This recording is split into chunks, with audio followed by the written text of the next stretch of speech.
Good evening, my Real News Media TV family. Welcome back to the channel for another news update for Sunday, August 17, 2025.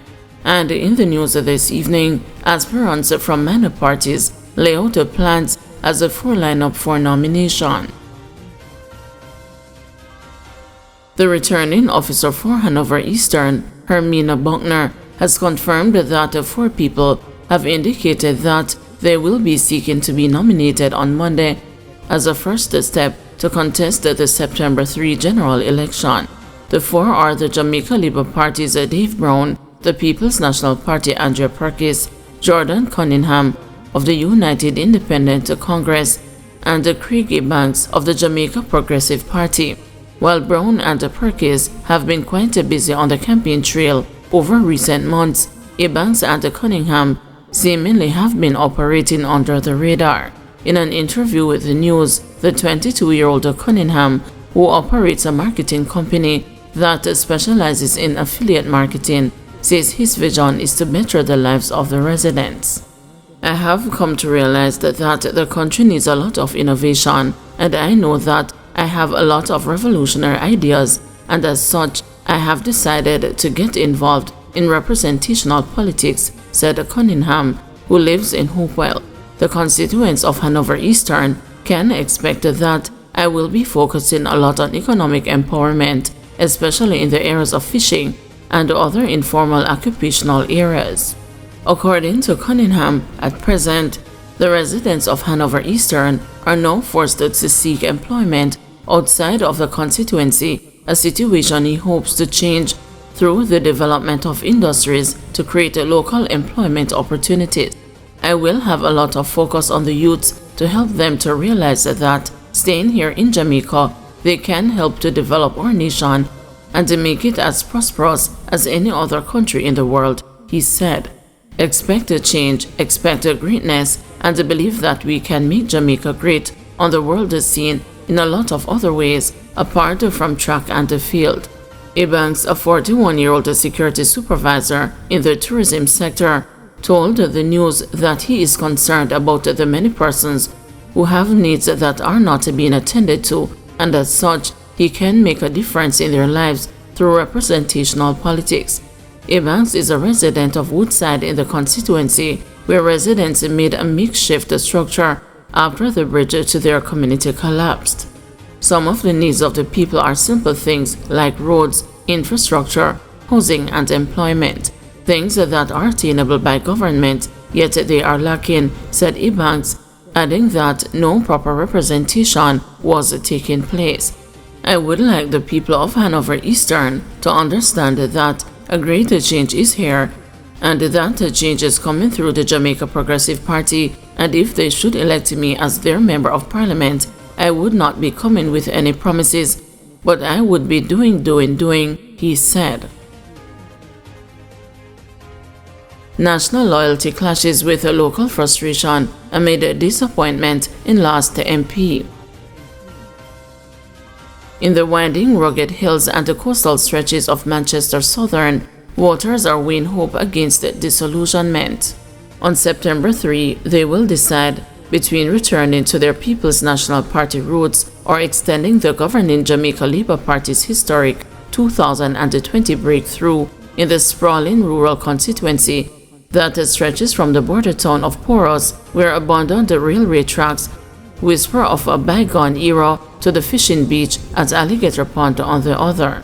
The JLP's 2020 victory via Robert Chin was a seismic shift, breaking the PNP's hold and giving the party its first win in the constituency for more than 3 decades. But his tenure has left many disillusioned, including JLP supporters.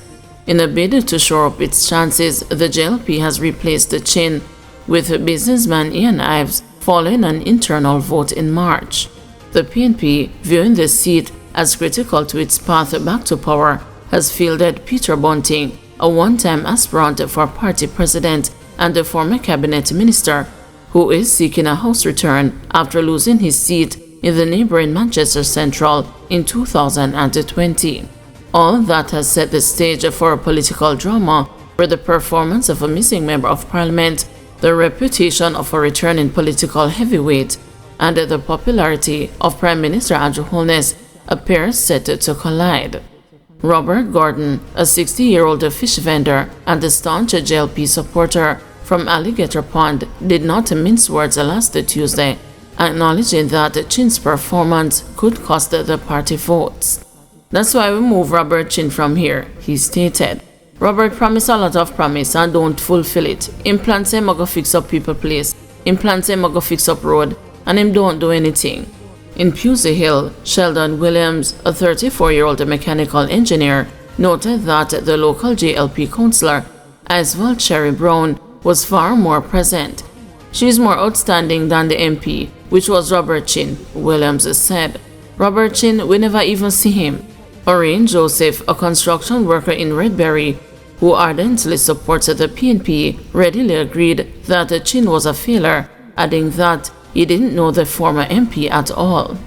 In the Newport division, 73-year-old Hubert Brooks offered a searing critique, suggesting Chin followed the non-performing legacy of past representatives. "Him work, but him not working at this part of Manchester, Newport," Brooks said. "It looked like him did take the footsteps of the followers them were there before him." But even with Chin out, the JLP has to contend with a situation where the new representative appears to be a mystery to many of the voters who will be asked to elect him.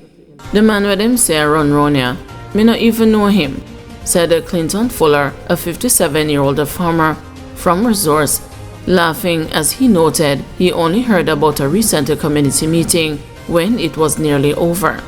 Joseph from Redberry was more critical, connecting the candidate's appearance with the impending election.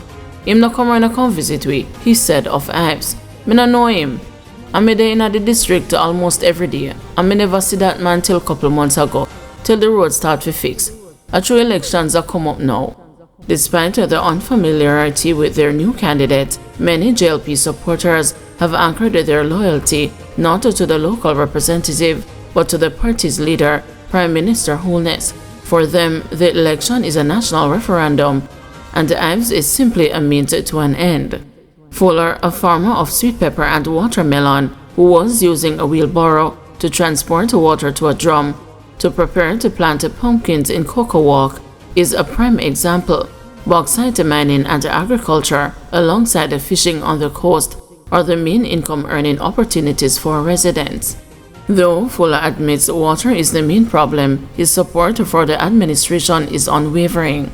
"It's not really the MP, but me support Andrew Holness," he said, citing national infrastructure projects and the economic improvements as his motivation. He confirmed he will vote for the unknown Ives solely in a bid to keep Holness in power. Hubert Brooks in Newport shared a similar sentiment. "Andrew go on good, so you can't just take one foot and fry the other," he reasoned, expressing his plan to vote for Ives to secure a third term for the Prime Minister. Clayton Brooks, a 41-year-old shoemaker in Pusey Hill, also pointed to the Holness government's national projects as his reason for voting JLP. "There are some highways and roads and some structures that wasn't here, and I like them. And they let the country look so good and all of that," he told the news. Some are willing to give Ives a chance based on early impressions. Sheldon Williams said that unlike Chin, Ives always come around now and then and show up himself. JLP stalwart Robert Gordon is already convinced. "This man Mr. Ives where you hearing about, this man is a good man, cause this man take money and spend already, and him no go in it yet," he reasoned. For the PNP, the JLP's local troubles present a golden opportunity to reclaim political power in the constituency. In Alligator Pond, a coastal community, where some residents lament neglect, two women say they are willing to give Bunting a chance. "With this government, it come like we no depend them up," said a resident, VG, who requested her initials be used. She claimed that PNP Councillor Omar Robinson is being sabotaged by the JLP administration and gets no resources. For her, a vote for Bunting is a vote to empower Robinson. "Of course, me have to support Bunting," she stated, "because me want to see the difference if the councillor go get something so that him can help we." Another resident, CH, praised the councillor's work in sports empowerment, and education. They are willing to take a chance on Bunting, framing it as a practical choice, not a partisan one. We just want to give Bunting a try. If him not do good, then we ditch him out again. We now vote for color, she said, under a shade where the strong breeze of the coast triggered memories of Hurricane Beryl skirting the country's southern coast in July last year. VG recounted how, after devastation from Beryl, storm aid was allegedly distributed only to JLP supporters. People will lose things, not get nothing here, because them vote PNP, she said angrily. Storm and no PNP are labor-ed storm, a natural disaster. That's why I cannot go for that government. Gordon, who walked on after the discussion, defended the Holness administration, even as he acknowledged that more could have been done. He said the charity groups linked to labor rights built 6 houses locally, and Ives, if elected, would expand the support to people of the fishing community. It isn't a smooth sailing for 64-year-old Bunting either, as some constituents has cast him as a political reject seeking refuge. You think if him did a go and good, them would have run him from Upper Manchester Central? Them wouldn't vote him out, argued Clinton Fuller. Hubert Brooks in Newport dismissed Bunting, saying, them run from Central and him come as south a look shelter, but me not think him a go get it round here. But the CH has pushed back on this narrative. We will take the reject, she declared. Since as alligator pan is not on the map, we will take Bunting with them call reject. The only reject we no want are the old bus them, she added, referring to the used buses bought by the government for the rural school transportation system. Bunting has been critical of the quality of buses. Joseph is firmly in Bunting's camp, noting that Chin did not use his tenure well to sell the JLP's message of prosperity. Peter Bunting are the general man, he said, noting that under previous PNP leadership, he saw progress in roads and water supply. Over in the community of Harmons, a debate on a construction site turned fiery over recent racial jabs in the JLP's campaign against the PNP president Mark Golding. It followed after one of the workers, G. Boyd, 62, said while he has been a supporter of the PNP, he is not certain about the voting in the upcoming polls. Boy, me no make up my mind, me a PNP. But if my heart would did die, me wouldn't dare say no, he said, to which another comrade responded, not even work me no get, you know. So me say me no business who want win, me have to find my work. But a JLP supporter taunted Barrington Hanniford, so Mark Golding a go win, the white man a go win? Hanniford snapped back, who wanna call white man? Call yourself a white man. We are white people too, you know, cause white people with our people in a slavery and get we. The constituency is steeped in PNP history, being among the 5 that the party won out of 32 seats contested in the first general election of 1944. Of the 18 parliamentary polls, the PNP has won it 13 times to the JLP's 5. The longest unbroken reign was for 31 years until 2020, when Chin unseated the PNP's Michael Stewart. Before that, the JLP last held the seat 1980 to 1989 through the late Arthur Williams Sr. But despite the PNP's dominance, voting data from the Electoral Commission of Jamaica revealed subtle shifts in Manchester Southern. In 2002, the PNP held a commanding lead of more than 2,400 votes, PNP 8,088 to JLP 5,656. That dominance steadily narrowed over successive elections. By 2007, the PNP still maintained a cushion 8,290 to JLP's 7,455, but the margin had shrunk to 835. In 2011, the PNP topped its majority from 2002, securing 9,563 votes to the JLP's 7,036, a majority of more than 2,500. But by 2016, the tide shifted again. The JLP polled 7,222 to the PNP's 8,398, leaving the PNP with a 1,176 vote cushion. The real watershed came in 2020 when Chin clinched the so-called PNP safe seat, winning 6,826 votes for the JLP to the PNP's 5,936, a margin of 890. Crucially, while the JLP's raw vote count was lower than in previous years, the PNP collapsed from 8,398 in 2016 to 6,000 in 2020. On the division level, the story is mixed.